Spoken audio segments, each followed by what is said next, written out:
Jangan lupa like, comment, and subscribe channel YouTube TVRI Bengkulu dan nyalakan lonceng notifikasinya.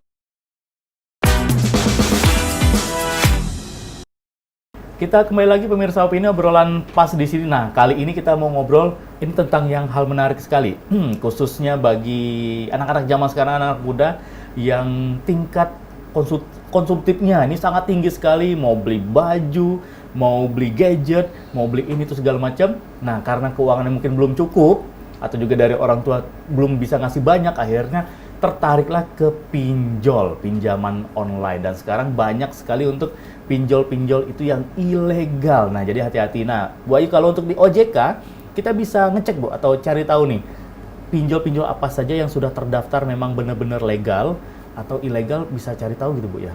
Bisa, Mas Ibai. Jadi untuk saat ini itu kurang lebih sekitar 100 pinjol yang legal.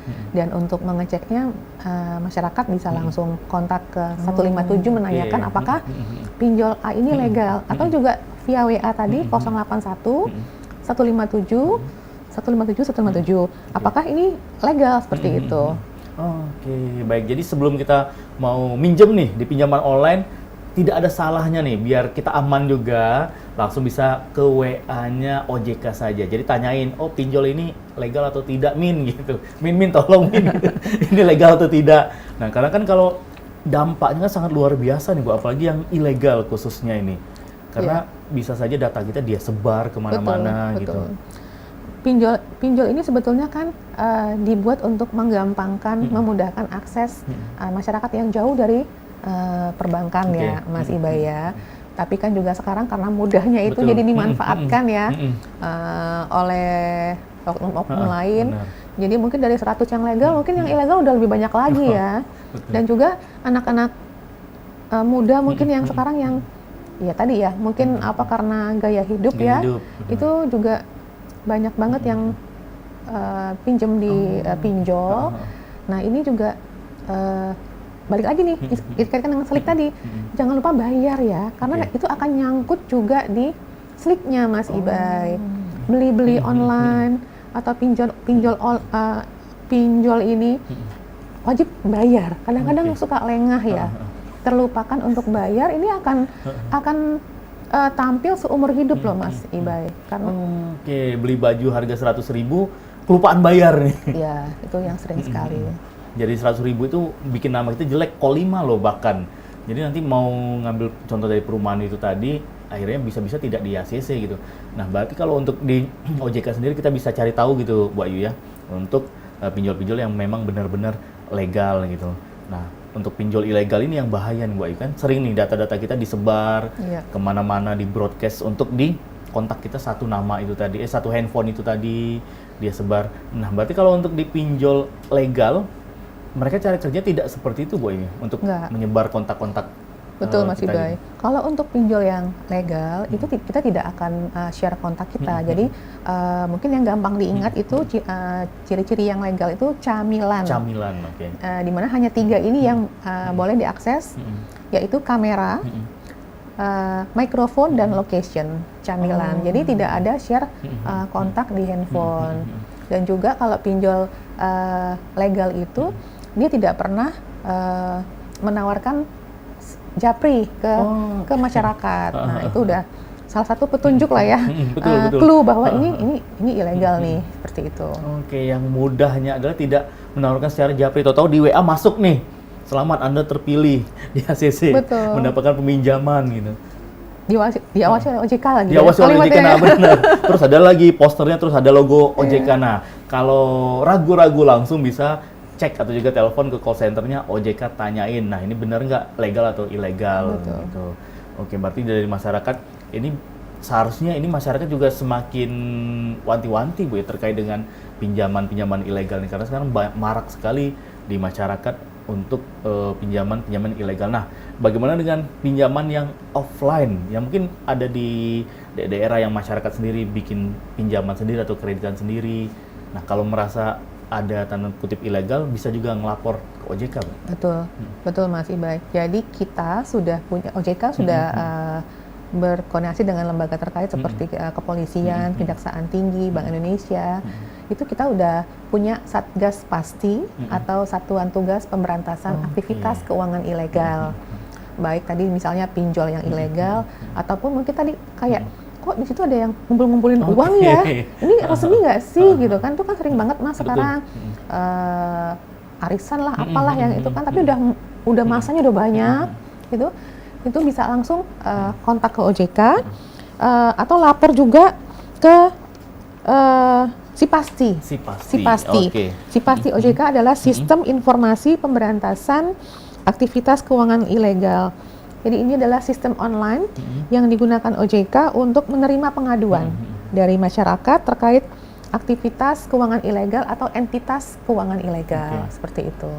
Nanti akan ditangani oleh Satgas Pastinya. Oke, jadi seperti itu nih websitenya di www.sipasti.ojk.go.id. Nah, jadi pemirsa Opini bisa langsung nih kalau tahu nih di daerah sekitar rumahnya, wah di sana ada nih yang meminjam-minjamkan uang tapi sifatnya ilegal, belum terdaftar. Apalagi yang berkedok arisan kan sekarang banyak ya. Tahu-tahu banyak yang lapor rugi ratusan juta, puluhan juta gitu. Imbalannya gede-gede ya. Nah, makin gede makin narok ya uangnya ya. Atau kabur. Investasi bodong. Nah, iya, betul. Kalau orang kenal investasi bodong. Betul. Oke.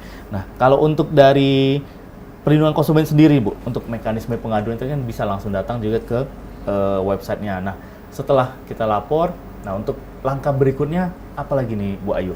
Apakah kita bisa langsung mungkin ke kepolisian atau kemana nih untuk penyelesaian masalah yang kita hadapin gitu terkait investasi bodong itu tadi, Bu Ayu? Nanti akan ditangani oleh Satgas Pasti, Mas Ibay. Jadi cukup lapor tadi ke mana? Ke Si Pasti tadi, nanti akan di follow up. Oke. Jadi sangat gampang sekali, jadi tidak usah khawatir pemirsa Opini. Nah, yang jelasnya harus dari kita sendiri, Bu Ayu ya, hati-hati gitu. Investasi bodong, terus juga arisan segala macam, pinjaman online harus waspada nih. Harus waspada. Jangan asal klik-klik juga ya. Oh iya, benar. Itu sekarang betul. sangat gampang orang yang terima ini mungkin juga seperti tadi kan ada ada yang menyampaikan bahwa untuk mengubah KTP ikuti langkah berikut, mengubah foto ya. Mungkin yang tadinya belum berhijab jadi berhijab, terima link untuk mengubah, ternyata uangnya terkuras seperti itu. Jadi emang banyak sekali. Kalau zaman dulu nih terkenal dengan undangan, Bu ya. Link undangan nih. Betul. Kita tahu ada di WA kita ngundang, kita lihat namanya sama lagi nama teman, klik undangannya. Tahu ludes isi saldo. Atau tilang kan juga. Kita kan udah cemas ya. Aduh, kapan ya pernah melanggar ini ya. Tahu-tahu kita klik. Karena panik gitu kan, saya nggak pernah nih kena e-tilang nih. Tahu-tahu kok ada informasi kena e-tilangnya. Ya, hati-hatilah kalau untuk klik dari yang sumber-sumber yang tidak jelas. Oke, nah kalau dari OJK sendiri, Bu Ayu, untuk sosialisasi ke masyarakat nih, Bu Ayu, langkah-langkah apa nih yang sudah Bu Ayu bersama teman-teman di OJK bersama tim mengambil langkah untuk sharing atau juga sosialisasi ke masyarakat nih, atau bahkan ke anak muda nih? Nah, atau memang Bu Ayu sudah punya plan nih, setiap bulan ada sosialisasi, mungkin kunjungan ke kabupaten? Pasti, itu juga karena udah tugas kami ya Mas Ibay. Jadi teman-teman di tim edukasi dan perlindungan konsumen itu selalu mengedukasi masyarakat dari anak-anak SD, SMP dan semua level lah, semua level masyarakat kita edukasi. Ibu-ibu, semua kita edukasi karena emang kita perlu mengingatkan masyarakat ya Mas bahwa penipuan ini sekarang dengan berbagai macam cara gitu ya, jangan lengah seperti itu. Jadi kita udah ke semua kabupaten sudah Mas. Itu emang tiap tugas kami sih. Memang ada sudah tim khususnya gitu, Bu Ayu ya? Iya. Yang memang turun ke masyarakat, sosialisasi, memperkenalkan OJK dan juga mengingatkan masyarakat, reminder bahwa berhati-hatilah untuk masalah keuangan ini. Cuman kan kami juga terbatas ya SDM-nya Mas Ibay, makanya seperti ini contohnya bantuannya TVRI menyebarluaskan ke masyarakat seluruh provinsi Bengkulu bahwa hati-hatilah terhadap penipuan-penipuan, jangan gampang tergoda. Oke, nah kalau di tantangan nih Bu Ayu kan sudah kurang lebih 1 tahun nih memimpin untuk di OJK Bengkulu, untuk di Provinsi Bengkulu ini. Nah, tantangan yang dihadapi nih Bu Ayu, kalau selama 1 tahun kurang lebih di Bengkulu ini seperti apa nih Bu Ayu? Tantangan terbesarnya ya keterbatasan SDM kami ya Mas ya, karena nggak cukup banyak untuk menjangkau ke semua provinsi, ke semua desa seperti itu, sehingga kami ya gunakan seperti ini TVRI atau mungkin YouTube-nya OJK, media yang lain untuk menyebarluaskan terkait antisipasi penipuan atau antisipasi keuangan ilegal atau juga terkait slik. Seperti itu Mas Ibai. Okay. Tapi ada juga nggak sih Bu Ayu, masyarakat yang menganggap OJK ini sama seperti polisi nih, bisa kita lapor terus bisa diselidiki sama OJK, akhirnya bisa diselesaikan langsung sama OJK, yang salah kaprah itu tadi. Iya, banyak yang berharapnya begitu ngadu ke OJK uangnya balik gitu ya. Banyak sekali pengharapan yang seperti itu Mas Ibai, kan ya kita juga butuh proses ya, pasti diterima, di follow up oleh IASC, kalau uangnya ada, diblokir, akan diteliti, mudah-mudahan bisa dikembalikan. Oke, jadi memang benar-benar harus cepat, dan kembali lagi adalah jangan salah kaprah nih bersama opini, jangan beranggapan OJK tempat penyelesaian masalah gitu. Uang kita langsung balik, nanti tinggal ambil di kasirnya OJK, tidak seperti itu ya. Dan Bu Ayu, kita tahan lagi obrolan kita, dan pemirsa opini, kita masih punya satu segmen lagi bersama dengan Bu Ayu di sini. Jangan kemana-mana, tetap di Opini, obrolan pas di sini.